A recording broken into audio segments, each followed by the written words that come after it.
The Old Fedora Hat. The first fair. Up there, on the highest shelf of my old wardrobe, sits a fedora hat so dusty you'd think no one ever loved it. But that hat holds more of my life than half the photos in my albums.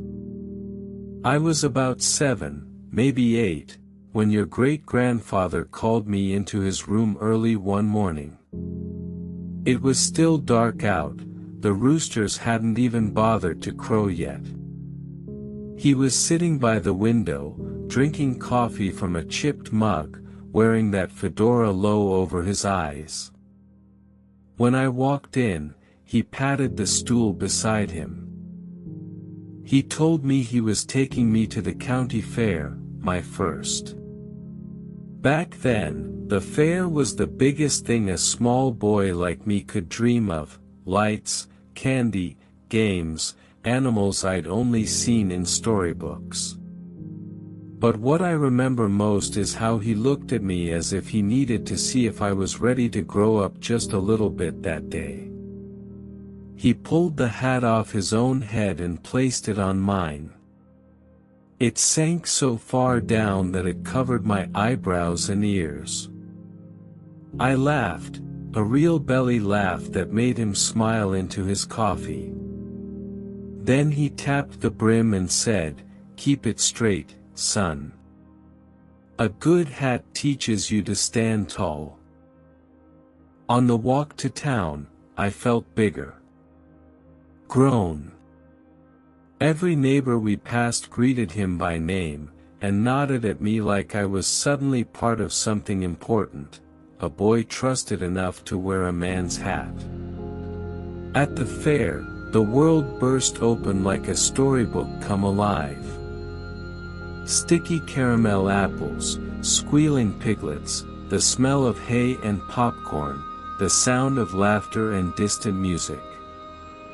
I clutched his calloused hand so tight, afraid that if I let go, the magic would scatter. I remember the carousel most. He bought me just one ticket, we didn't have money for more.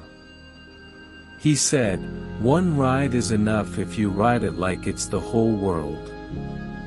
And I did.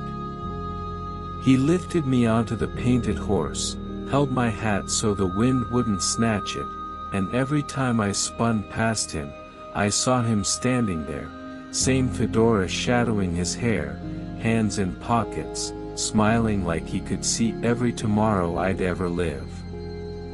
When the lights dimmed and the fair closed, we walked home under a sky so big it made me feel small again, but safe. He didn't say much. He never did. But when we reached our gate, he tipped the fedora back onto my head and said, "Keep it.